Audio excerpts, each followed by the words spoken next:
Welcome to the Unconditionally Worthy Podcast. I'm your host, Dr. Adia Gooden, a licensed clinical psychologist who believes deeply that you are worthy unconditionally.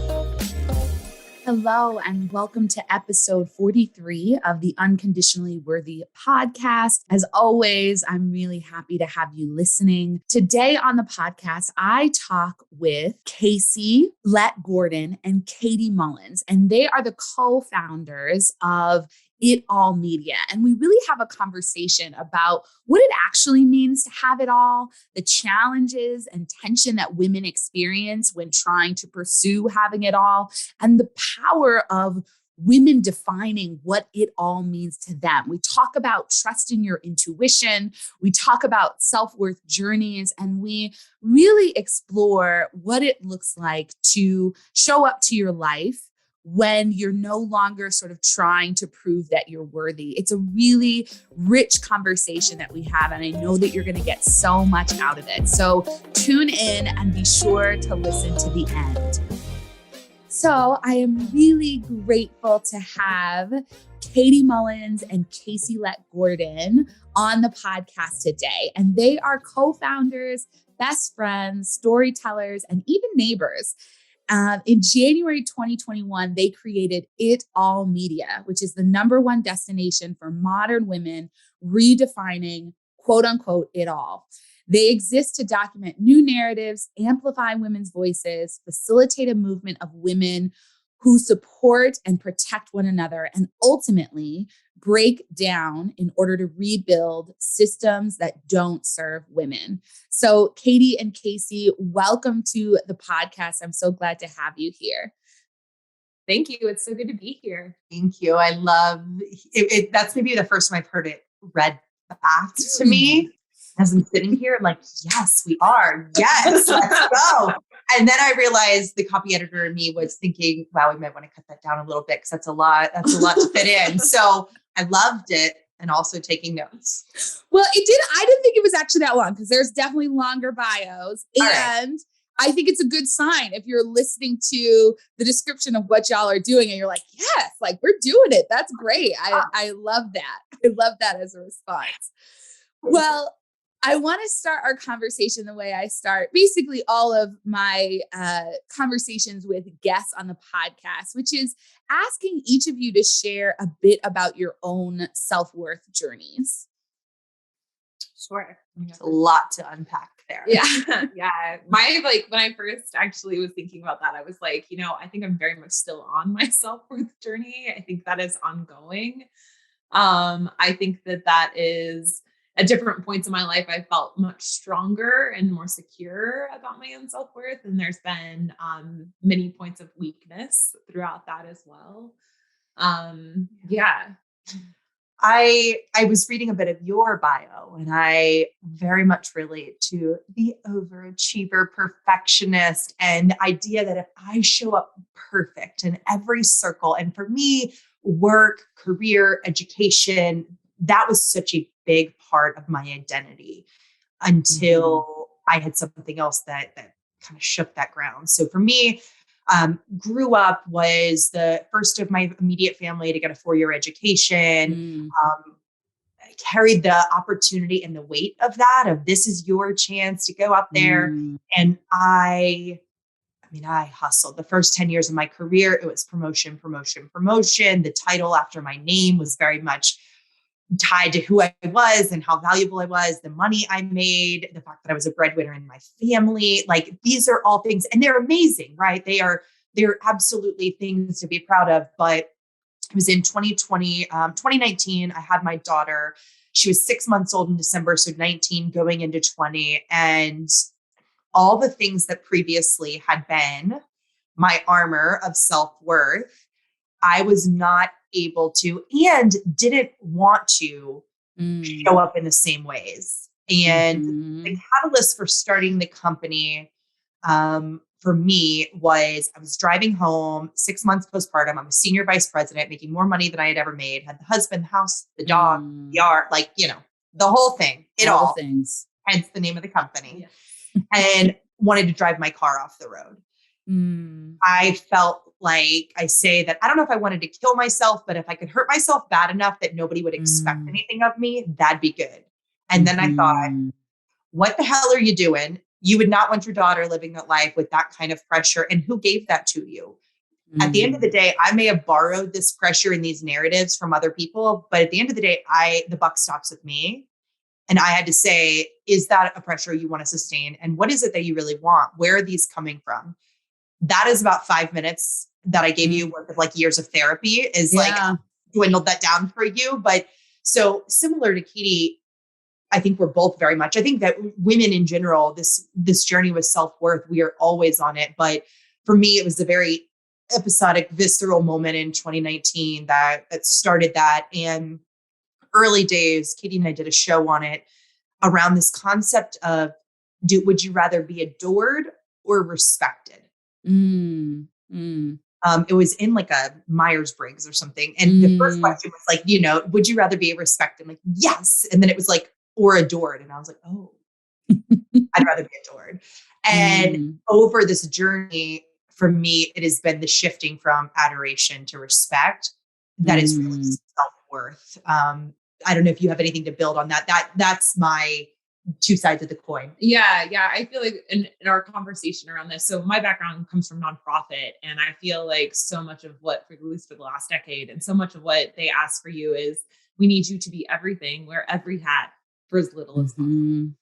And that's your badge of honor. Yes. And that's your badge of honor, truly. And I'm a very mission-driven person. And so with that, I think it has caused me, particularly in like financial situations, like when I went out on my own to start consulting, I really did not value myself at what I should have for my level of experience. So struggling with that. And I've also been somebody who has always been self-assured, but not always confident. I think that there is a difference. I have an inner knowing. I am not easily shaken. I know who I am at my core.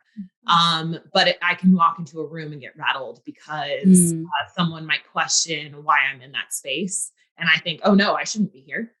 Or am I enough to be here in this space? And so, it's a little bit more short-term and short-lived with that confidence. But, cause I'm always questioning, but I do think like, the self-assuredness, and there is a difference. I think when people are like, oh, she's such a confident person, I want to be like, no, not always.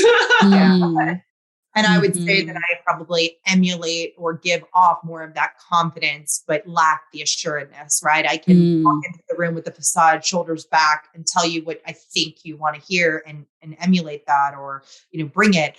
But then behind the curtain, I'm sitting there thinking like, am I enough? And that so much of this business of entrepreneurship, you probably know this, and building business it's confronting those demons. There is no external validation. There's not a paycheck. There's not an employee review. We were just laughing about PTO. Like there's none of that are the reinforcement cycles. And the business is an expression of ourselves. And so like we are the business, and we didn't expect that. Everyone's like, oh, this is gonna be really hard. And I was like, sure, both of us are really hard workers. We've got this. We'll be fine. Late night, sure. I do that now. But it's not, it's personal growth at its extreme. And so that, that was definitely something that I personally did not see coming, and has been such leaves me crying in the corner most days. Yeah. I mean, you all, there's so much that you're sharing that I want to unpack. I think sort of starting at what you just shared, I think, it's so easy to recreate the overworking, the toxicity, the overwhelm, the chaos of employment situations, of jobs that you didn't like in your business if you're not careful. And so it really does require us, as entrepreneurs, to think about, what do we want this to be like? Because if it becomes chaotic, if it becomes that we're sort of working all the time, if it becomes all of these things, we really cannot, nobody else is to blame but us, right? It now is all our responsibility. When we work for someone else, we say, oh, my boss is this, or the organization is that, or they just blah, blah, blah, blah, blah. And it's sort of easier to sort of pass off the blame. But when we carry, like, for me, it's been thinking about overworking, right? Like when I carry my overwork tendencies into my business, I'm the only one responsible. I'm the one creating the deadlines. I'm the one creating the projects. I'm the one setting everything up. And I'm the one who can create a more reasonable timeline, a more reasonable work schedule, right? Like I can do that. And so it's really interesting to sort of be solely responsible for how things are going to go and be faced with that. Like, okay, what are my tendencies in the absence of some other system or structure? So I feel you all on that. And then, I really appreciate you all sharing your own stories and experiences. I think, Kacie, so many people spend decades getting to where you got. And I'm sure you spent decades there. And the idea is I'll get there and then I'll feel good about myself. I'll feel at peace. I'm going to have all the things that society says I should have, that my family thinks I should have, that I believe I should have. And that's going to bring me to peace. And, the way you highlighted that discord and that disconnect between the outside of seeming to have it all together and the inside of being like, I can't do, I don't want to do this anymore. This doesn't feel good. I think is something that so many people experience. And it's something that I like to talk about to say like, that isn't the external stuff. It isn't going to give you the peace that you want. It isn't going to give you the joy that you want. You actually have to go another route, and you can still pursue that stuff if you want to, but let's not use that as a proxy for believing you're worthy, knowing the truth of who you are, and embracing who you are holistically. And then I also, Katie, love your distinction between self-assuredness and self-confidence. And I think there's sort of an internal, external piece, right? It's like how you show up in the world when other people are around versus how you are with yourself when there aren't outside voices. And that really can be different. And so I appreciate you pointing out sort of the nuances there. Yeah.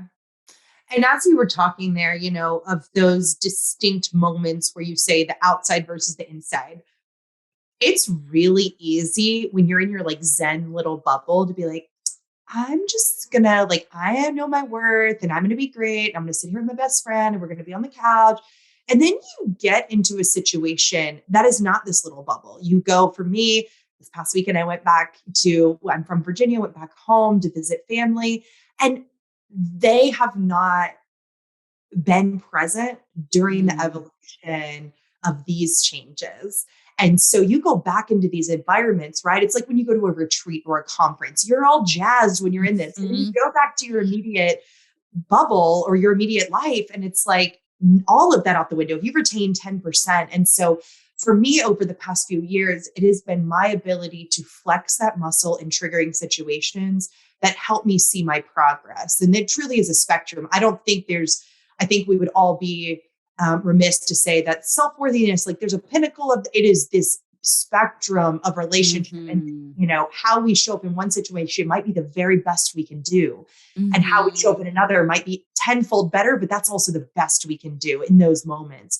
That to me is this like kindness, and without sounding too like the journey or whatever, but like that to me is what I've learned is it's in any given moment, doing the best we can and being kind to ourselves. That self-worthiness to me, and being forgiven, because I think as somebody who very much falls into perfectionist tendencies, I have an idea of what that looks like. And I want to show up that perfect, flawless version everywhere. And I end up disappointed a lot. And I think too, with the external, internal, I think about a few years back, I had can we say fuck on this? Fuck it all moment. That's the name of our show. Yeah. So a moment, like a critical eruption in my life. And intuitively, I knew that the right thing for me to do was move internationally. And I felt that in my very core. I knew that it was the right thing. I trusted my instincts, and I put together an action plan to do just that. And everyone in my immediate surroundings or environment at that point in time questioned that move. And people that I care about very much. And it did, for a moment I was like, is this right? Like I second guess it. And that's my confidence being shaken, but my intuition knowing exactly what I needed to do. And I followed through on that. But I think some of that when we get we don't get our reinforcements from society or from the people around us or our community, that is when it can easily be shaken in a way where you have to like know. And I guess that's part of our creating it all. Like you have to choose yourself. You have to trust your intuition and listen to that voice inside. Yeah, I love all of that. When I talk about sort of self-worth and the self-worth journey and embracing your unconditional self-worth, what I usually emphasize is that it's a new way of being with yourself, right? It's sort of practices and ways of relating to yourself that do carry you through various situations, right? Because as you're saying, Kacie, it's like you might be in one space that's so affirming and so loving and you're grounded, or you might be in a space in your life or your career where the roles and identities are affirming that like you have something to contribute, and then that might get taken away. You might lose a job, something might happen. And then that puts you into another space where you start to question and you're not affirmed in the same way. And so if we have these practices, if we have these ways of being, which self-kindness and forgiveness are some of the practices that I talk about, right? That equips us with sort of no matter where we are, what's going on, we can show up for ourselves with those tools, with those practices, with that way of being, in a way that affirms that we're worthy no matter what is happening. Completely. And I love that you use the word practice. That to me has been, we talk a lot about in our world, our learnings are often our unlearnings. That we've been taught a lot of things. Like we have things that we're doing. It's just that we don't realize they do not serve us. And so the practice of it is, I've come to realize, I used to think that it was like, it was a trait. Like, either you have that or you do. And now what I've come to know in the same way of how you eat or how you move your body or the way you practice spirituality, or it is something you have to return to. And, Katie mentioned international travel, like that is part of her practice, being able to test her limits, go into these foreign territories, not be comfortable. That allows her to get to know herself better. And so it's only, hindsight's always 20/20, but it's only with enough experience that you begin to look at what are the patterns that emerge in our lives. And so, sometimes we have a dear friend who we have co-created a show with called Heartstorm. And I said, wouldn't it be great if we could save all these women from their own fuck it all moments? And she said, why would you rob them of that?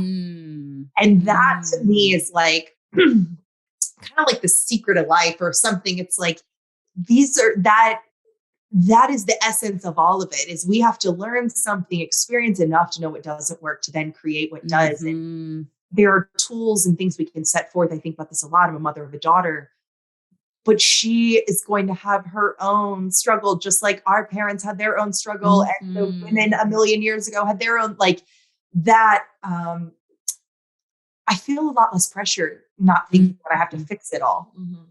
I feel a lot more at peace to say, that's not mine. Yeah. It makes me think of, there's this, I think it's a Buddhist like metaphor or story or parable, some lesson. And it's like, okay, so you're walking around barefoot and you like, this glass is getting my foot, and this, I'm stepping on this and twigs and nails and all these things, and I'm getting hurt. And then you think, I'm going to cover the world with leather. And it's like, well, or you put on shoes, right? Like you put on shoes, right? And I love that because it's like, you could find the tools, right? You can teach your daughter some practices and some tools that will help her navigate life's challenges, but they are not going to take it away. They're not going to cover the world with leather or with bubble wrap or, make it so that she never bumps into anything or goes through anything, because that is important sort of learning. And you can say, okay, when this happens, here's how you show up for yourself. Here's how you navigate that, right? That's the shoes. I love that. I've not heard that one, and I'm really stealing it. Yeah. I didn't make it up, so that's all right. Let's share. I think it's so wonderful, Katie, that you're talking about your intuition, because I think so many people struggle with that, right? This self-assuredness that you have, I think, is incredibly powerful. And I think we can all tap into our intuition, but so many people struggle with doing that. And I think some of it is like a lack of self-trust, trusting other people over ourselves. But I'm wondering if you could share a little bit about what helps you to tune into and listen and hear your intuition so powerfully. I think to be fair, like lots of times the narrative that comes around intuition, particularly for women, is it's so much of feeling, and feeling can You're just being emotional. Yeah. Feeling can be like, that's too much, or it's too much emotion, or it's too, illogical. Yeah. That's crazy in some cases, and it's, and it causes us doubt. And I think some of it has been maybe a gift from how I was raised. My father actually is a very spiritual person, and I feel like he's always kind of had like an inner knowing. And Kacie always tells me that I have say you have a deep knowing, that it's all going to be okay. But I do think like we get very, very strong feelings and kind of almost signals to say like, this way feels good and this way doesn't feel good. And I've always been very like attentive to that, even since I was younger. I have a younger brother, but we're 6.5 years apart. And so I grew up in the country. So I spent just kind of a lot of time on my own. And I think being able to like kind of tap into that as such like an independent child and spending that time, I just got very comfortable with like sitting with my own thoughts and feelings. And I think, I trust them truly as a guide. And I have ignored them and paid the price. And so I think so much of that is, lesson, and it doesn't make it any less difficult to let go, of things like we talk about the unlearning. And Kacie actually asked me, we did an exercise maybe like a year ago where it was like, write down, because we were just in this like month of turmoil. And she was like, write down, we have to be learning something right now. She was like, write down like everything you think you're learning. And I wrote down everything I think I'm not learning, because the same lessons keep being taught and I ignore them and move on. And it's like, I know that I have to let this go, but I'm going to death grip it. And I know that this is good for me, but I'm not going to do it. And I know that I belong in this room, but here's my resume. And, it's just things like that where it just, yeah. I think the thing that Katie has taught me is if something doesn't feel right, like feelings are for feeling. I think Glennon Doyle said that. And so as women, I have been personally told since long as you're so sensitive. Oh my God, you're so hot. Like, and absolutely, there is a lot of Leo there, and let that freak flag fly, right? Like I got a lot, but the same reason that can be too much in some circles is the reason that makes me magic in some circles. And I think that's been really powerful to understand that if I feel too much, it's probably not the right place. And what Katie has taught me is the idea of feeling it, right? If something catches in your chest, or if something like in your head just keeps coming and it physically manifests, she's saying stress on the other side. It's like, it comes out one way or another. And I have come, it is as stupid as sometimes I reach for the coffee mug. I'm like, oh, that one does not bring me joy. Like Marie Kondoing my life. And I grab the one that makes me feel happy. And it's following, I think that the narrative that I have heard, especially in business, especially, coming from where I did, and as far as education, it's going to be hard work, and hard means not going to be enjoyable. You better freaking like bloody knuckle your way. And what I have come to realize is that sometimes it is, and it is great to know what we are capable of, but it doesn't have to be painful to be good. Yeah. And it is only in trying it out. Right. And like, let's just take a period of time and let's just do only things that make us happy. And let's see where it nets out. No, listen, we still have bills. We have mortgages. We have things like you have to find your sandbox to be able to try that. But if you, for instance, take something silly like working out. I hate running. If every day I said I had to go run to work out, girl's never going to go work out. But if I say, what is the thing that like going for a walk with a friend makes me really happy? And that's the thing. What if I do that 5 days a week versus run once every 6 months? what is the, and that's something so tangible that I think all of us can relate to, but do that in relationships, do that in how you spend your time, do that in the, people you say yes to or no to. And that has been this year for me, because there's a lot of times I sit here and I look and say, well, this isn't working and it's not really fun and I'm death gripping it. So let's just try another way because this is not sustainable. And I think this kind of talks back into like living your values at the end of the day. Like, I mean, like tapping into that intuition, like vulnerability is one of my top values, and just really being like kind of open to whatever those opportunities are. And also community. And so like those people around me that empower me, and I feel like in this last year, we've learned so much about what it really means to live your values and how you spend your time. And is it something that's like really true to you? Are you finding joy in it? Or is this just, you're pushing a narrative that doesn't belong to you? Yeah. Yeah. And I think, we can sort of hold on to I think it's a lie that to be successful, to make a lot of money, you got to grind and work hard and struggle, sort of like what you're saying, Kacie. And often when we're doing that, we're misaligned with our values, right? As you're pointing out. And, for me, so I left my job in the end of February, 2021. And started working for myself full time. And it literally, I was saying to my husband yesterday, I was like, this, like, aside from marrying him, this is like the best move I have ever made. And in the last 8-9 months, I have made more money than I did in my last job. And I have worked less and I have been happier and I have used my gifts more, right? Like, Yes.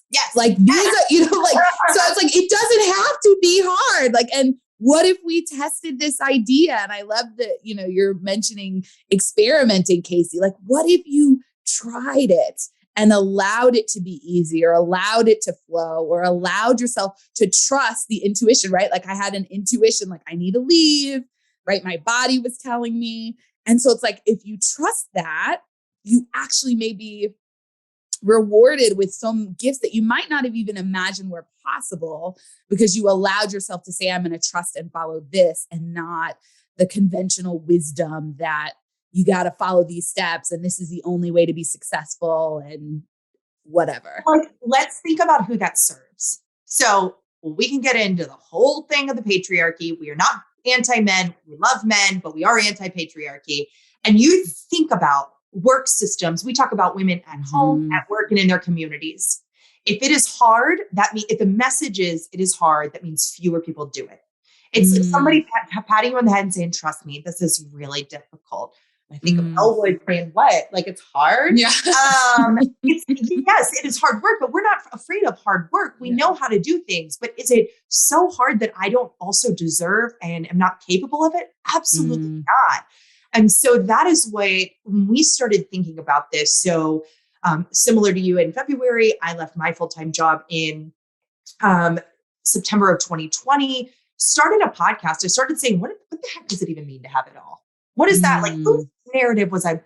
And there are a couple of truths that we have come to know. And I think this very much leads into the questions you're asking around self-worth is, one, we cannot be what we do not see. We need more of these conversations around other women saying, just like you said, I used my gifts more. The work was more intuitive and organic, and I made great money, and I worked less, and I was happy. We need to hear those, because the mainstream narrative is she sacrifices one for the other, right? The definition of it all is this tension of work and family. Yeah. That is the most common.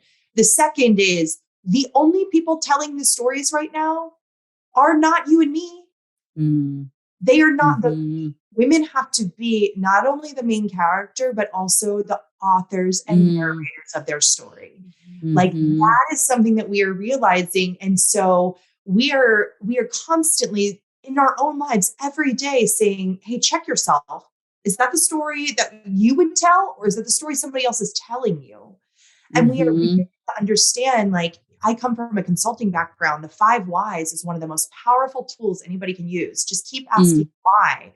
So why is work hard? Well, who would that serve? Understanding incentives. And as we've started to do this, these systems were not built by us or for us in a time period in which the modern woman exists.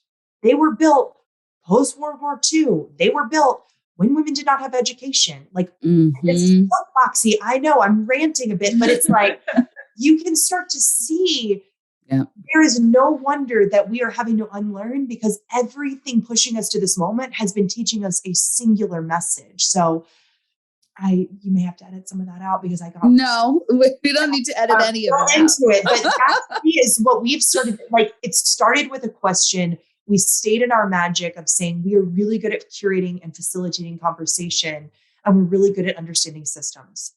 And that is the place we began to play. And we don't know what that business looks like.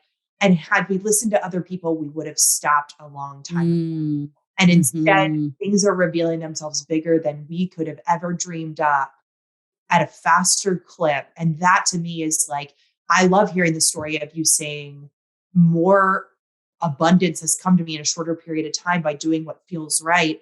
That to me is a signal saying, just keep going, just stay in where your power is. And I'm so grateful that, you're out here pushing that message. I think a story, this is like an example, and we use this a lot now because it's, more recent unlearning. But Kacie went through like, I guess a CEO kind of like course of sorts, and a women's CEO accelerator.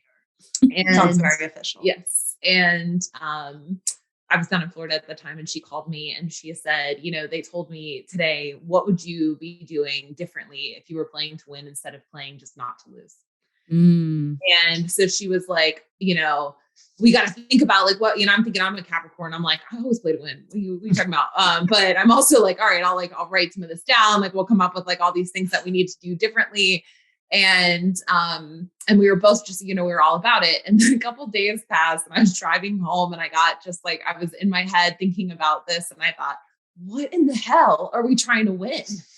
What are we trying to win? I was like, that is such a scarcity mindset. So I called her up, and we had this. She's like, no, we will not play into that narrative. It's like, I'm not doing it. That's such an old narrative. That's like, oh my God, this is a competition. There's only a little bit of room to top. Like, and I was just like, that's not at all what we stand for. We're about all rise and bringing everybody with us, on this journey. So I was like, if we win, who loses? And I'm not interested in playing that game at all. So I think, and it's even old language, it's around like a sports analogy or a war analogy of sorts. And so again, this is like a very masculine society type of lingo. Yeah. And it's interesting. I think that's such a good point, right? It's like, can you believe there's room for everyone? Can you believe that if you succeed, that does not take away from anyone's success? We're not in a zero-sum game. And I think often sort of this tension of having it all for women particularly is, well, can you have this and this? Or if you want this, do you need to sacrifice that? Right? If you want, kids, do you need to sacrifice career? If you want career, do you need to sacrifice partnership? If you want that, there's all these sort of sacrifices, right, that are sort of built in because there's a sense of scarcity. And I'd love for you all to sort of just talk a little bit more about why you think it's so important for women to define their own it all, why that's such a powerful thing, not to just sort of buy into society's messages of like, you can have this, but not that. Or if you're going to have it all, you're going to be stressed and overwhelmed at all times. And why you're really encouraging us to redefine this for ourselves. I think when we first started, one of the things that Kacie said early on was the best compliment you give a woman shouldn't be that she's selfless. And I think that so much of it is, women have this duality of being in so many places and showing up, and they're expected to bring 100%, and it's that, like she said, the tension between career and at home. And even how we serve in our communities, we're expected to volunteer and be the CEO and have kids and be like the best mom and don't miss anything. Yeah. And I mean, or be a mom. That's even like, period. And so, we have so many expectations and we give so much of ourselves to each, I think, facet of our lives and to the community and people around us, that as we're kind of doling out our energy and pieces of ourselves, what's left but to just listen, these narratives, and we're just living up to an expectation that like we didn't write. And so taking back the ownership, being the main character and the author of our story and saying like, this is what's going to serve me best. And I think it was so beautiful when you said that I am actually using more of my gifts. I think when women actually are in a place where they are set up to succeed and they have empowering people around them and they are their best version of themselves because they're choosing their way forward, that is when their gifts are really like, that's when they come and just, they're flourishing. And I think we can only bring those best versions of ourselves, be that what it may, when we are thriving, not just surviving. Yeah. There's around the idea of defining it. So first of all, I have to laugh. And I use this anytime we do like any sort of group. If I were to say to a man, you can have it all. I get exactly. He would say, yeah, no shit. Yeah. I know. And the fact that we as women have to, it's like the person that's not funny telling you they're funny. If you have to tell somebody, that means it's probably not true. And so me being like, I can have it all. What is that? And so that to me is like the fact that we're already imposed on there is some sort of equation you're trying to get to. And this has been a really recent unlearning. Is I used to think about myself as I was over here and I was serving all of these buckets at life, at home, and community. And I was giving out. And then at the end of the day, would look and say, what's left? And then I'd be like, oh, self-care. I'm going to do a face mask because that's going to like make me feel so in my power. And then 12 hours later, I'm like CBD gummy. And then what I realized, and this has really been a shift, is the world, I am not the stilts that hold up the world. I am the center of this world, of my world. And I have to figure what holds me up. What does my health and wellness look like? Yep. What do my friendships and relationships look like? What does a partnership look like? What does motherhood look like? Should that be something you choose? And that I had to realize, like, what were the components that made Kacie, not what was all the buckets that Kacie was giving to. And it's that shift. It's like, us thinking the earth was the center of the solar system and then realizing it was the sun. That is how pivotal this has been to me of reframing that. And so when we think about the earth being the center, we're buying into everybody's old narrative, right? There is you're going to work really hard. Women are the most educated they've ever been. You're going to have this family, blah, blah, blah. And the shift to me is really to say, that's great to know I have options. Can have it all and must have it all are two different things. And now I'm going to become the center of this. And what makes me fulfilled, what makes me joyful, what makes me financially abundant, because the world we live in, finances absolutely are a part of that. How do you make sure you have options and control? And so what's the biggest thing I think is, there's this message of competition amongst women, even the idea of having it all, right? It means I have the inverse of all is none. So language becomes really important. And I think the biggest gift is, you can probably hear in Katie and I's stories, our lives, upbringings, experiences are very different. But yet we can look at each other and say, I'm so happy you have your all. And what we've come to think of is, how can we model that? Because right now there's not a lot of models of women and people out there saying, I look and respect and love your all. It's different than mine. It's not a statement of mine or yours being good or bad.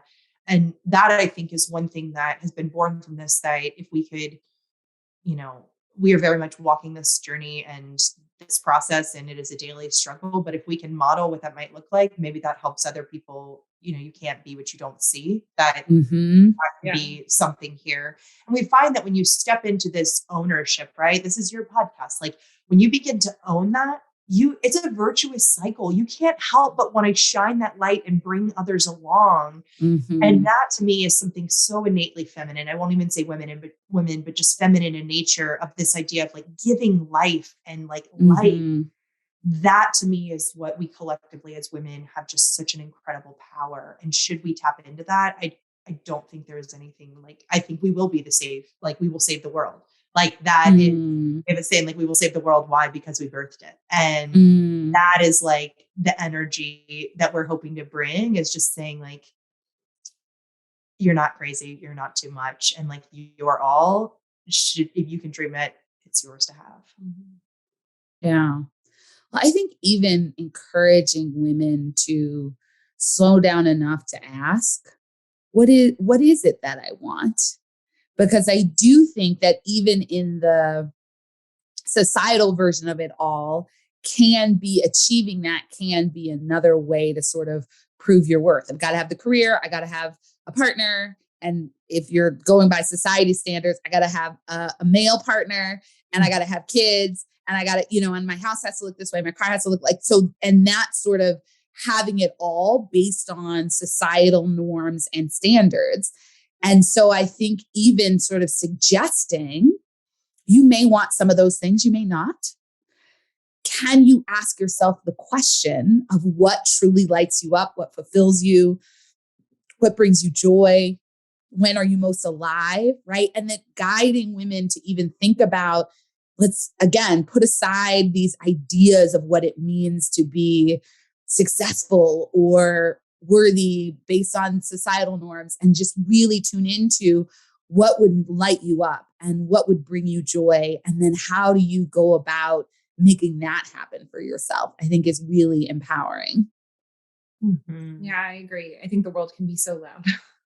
And we get so few opportunities to kind of take a step back and even spend a week with ourselves to say, like, am I living my values in general? And like, sadly, what we found so much through our podcast is that there's generally like a moment in time or a catalyst that causes people to actually ask the question.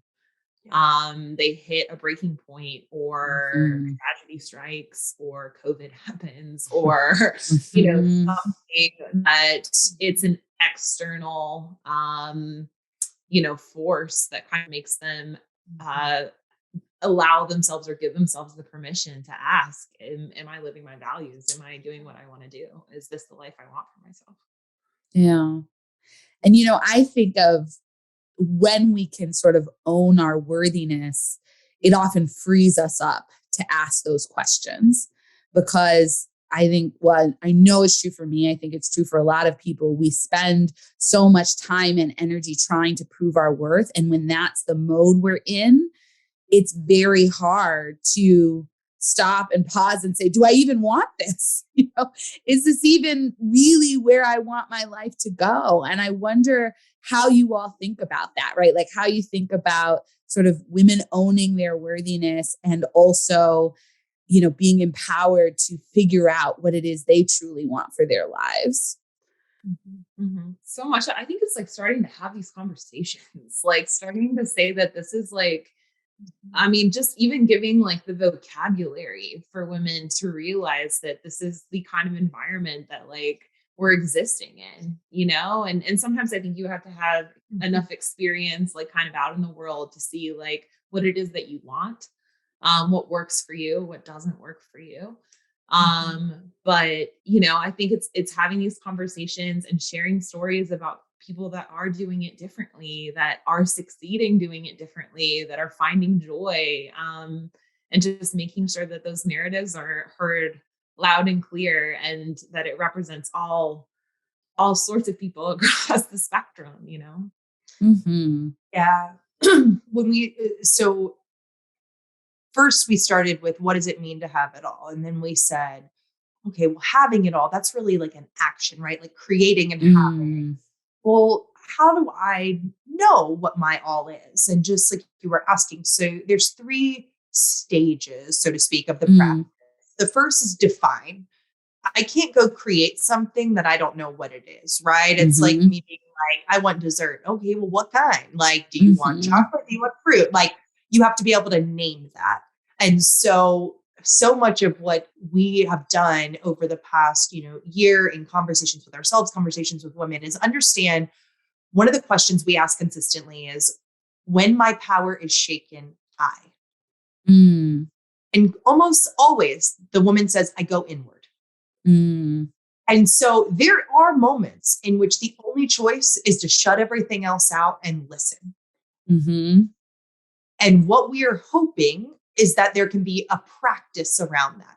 Sometimes it's 5 minutes. Sometimes it's just checking in a fleeting moment. Sometimes it's a week of solid, whatever that is. But it's saying that because the narrative around women is selflessness, giving, just like the giving tree, right? If I have nothing else to give, I can't. And so it is recognizing when that is happening. We're not perfect at it. We screw it up all the time, and that's life. And that's good that we're learning what our limits are. So defining is the first part. Then it's creating it. So if I can visualize what that is, I can name it. What might be some steps I take? And recognizing it's not a switch that we're flipping overnight. What is the sandbox that you begin to test? And then you build that muscle and then you own it. So define, create, own. And then this is the giant asterisk there at the end. Look at the bottom of the page is you will do this again and again and again. And the minute that you figure out your home life, your work life's going to start messing up. The minute work life is situated, parents are going to get crazy. And it's this idea that there is no end state. And for me, as somebody that was an achiever, perfectionist, I thought I was working towards something. And it really, it's the day to day, right? It's the live, like I was so busy building a life, I wasn't living one. That's the saying. That to me is what this has been. And I think that the more we make it okay to say what you wanted today may look different in a week or a year or a month from now. And that's okay. That doesn't mean you failed. That just means you speak your mind. And the kindness that we give other people, the oh wow, it's so brave, it's so courageous. We don't give that to ourselves. And so that to me is like, that's the work of our lives, is both internally, how do we do that? And then how do we hold space for others to do it? And I think that we are seeing a wave of people right now, just like you, just like us, like that are saying like, hey, we see another way. And this may not be the only way, but it's a way. And I'm going to just carve out a little space and you guys can come stop in, our neighborhood and see how it feels, try it on, take what works for you. I don't think it's by accident that there's this swell of people questioning right now. And we say we're for the women with a restless discontent and a bias, a restless discontent for something more and a bias to create it. And that to me is like, it's that action piece that I think is really powerful when it comes to the all, quote unquote. Yeah, I love that. So define it, create it, own it. Remember that this is an iterative process. It's a journey, right? And I think, helping people to orient to the process more than the destination is so important because, it's like, what are you racing towards? And did you enjoy that run, right? And I use the metaphor of hiking a lot, maybe because I grew up in California, but it's such a good one, right? Because you might go on a hike and there'll be some stretches of the hike that you're like, this is absolutely gorgeous and beautiful. And look at the flowers and the sun and there's some stretches of the hike where you're like, it's hot, I'm tired, I'm thirsty. When are we, like, when is it going to be getting, and all of that happens usually in the same hike. And if you were to hike up that mountain with your head down and I got to get to the top, I got to get to the top, I got to get to the top, right? You could miss all of it, right? You could miss the beauty and the joy and the smells and the sights and the challenges too, and how you grow through kind of moving through those challenges. And so it's like, if we can orient towards life less as we're running to a destination and more as we're enjoying the process of living, it feels so much better. And it's so much easier not to get caught up in judging ourselves. And we're not at the point right now where like, people can turn sort of anything into an achievement. And that I often caution people with that, with like my practices, because it's like, okay, self-compassion isn't like, did I do self-compassion? Did I check it off the box? It's like, that's not the point. Yeah. And the same with like define it, create it, own it, right? You could get people like, okay, I've got to create it right now that I know that I want to do, and I've got to create it now really quickly. And it's like, whew, what if you were to enjoy the process of creation and the playfulness and the creativity and the generativity, and really embody that space and the confusion and the frustration and all of that. And, what if that were to feel so exciting and joyful, and not just the owning it, or not just the I'm finished, I did it, look at it, do you think it's pretty? Totally. Yeah. You just gave depth to a cliche. And I think that's the thing that so often, I know myself, I dismiss, like, it's about the journey, not the destination. It's like, that's a bumper sticker somewhere. You're not living my life with a toddler and I blah, blah, blah, blah, blah. And what I have come to realize, and what I think you just really beautifully articulated, is we need depth to some of these things, right? We need to flesh them out. We need to give them some tangibility, because when we hear that so fleeting, it's like, that's for people that have it easy. Mm-hmm. For people that have already made it. That's what you say when you make X. Like, and I think that that's what we have to practice ourselves, and screw up a lot, right? Like I daily have to see. Well, when we started this business back in January, because we are both so achiever mindset, and it's just like, how fast can we turn and burn and get this out the door, and what limits can we push ourselves to? The phrase that we always come back to is, don't rush what you want to last forever. And I think that is part of just enjoying that journey, enjoying the process of what we're building, and making sure that we're very intentional in each part of that process. And we recently heard someone say, journey is so overused. Like, you guys should use the word path. And we thought, but path is like, that's what you walk on. Like, that might be the road there, but it's not the experience. And I think those are two different things. And as you were saying, the experience is like where it's at. Yeah. I mean, I think it's so true. And I hear what you all felt when you started your business. I felt similarly. I think partly because we're in an achievement-oriented culture. Totally. And it's so easy to look at sort of the leaders in the online, business world and be like, they're making this much, they're serving this many people, like, and you're like, I got to do this on my first launch and my first, and it's so easy to get caught up in that. And it does really take reminding of like, hey, like, this, I try to remind, like, you're in your first year of business. You're just starting. You're learning how to do this. This is part of the experience and part of the process, because it can be so easy to look at somebody 10 years in, or more, and be like, I should be just like them, without realizing that, first of all, you may not want to be just like them. Right. And second of all, it is the process of learning that's so powerful. And I love that phrase that you shared, Katie, why rush something that you want to last a lifetime or forever? I don't remember which one you use, but it's so powerful. It's such a grounding reminder that you don't have to rush through it, that we're not in a race to the finish line, that there isn't scarcity, and that things will happen when they're meant to, so often. Easier. Well, go ahead. Yes. That's why we need reminders. Reminders. Well, I am so appreciative of you all taking the time to come on the podcast and to just share so honestly and openly. I really have enjoyed this conversation with both of you.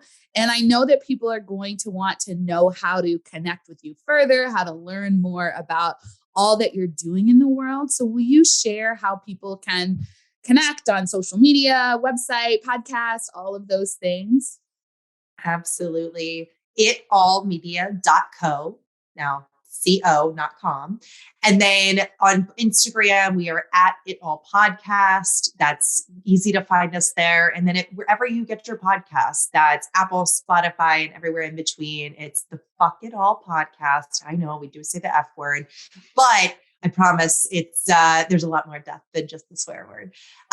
So yeah, itallmedia.co, at It All Podcast on Instagram, and the Fuck It All Podcast wherever you listen. Awesome. Well, thank you all so very much. This was such a rich conversation, and I know the listeners will get a whole lot out of it. Thank you for having us. This has been a pleasure. Yeah, such a wonderful way to wrap our day. Awesome.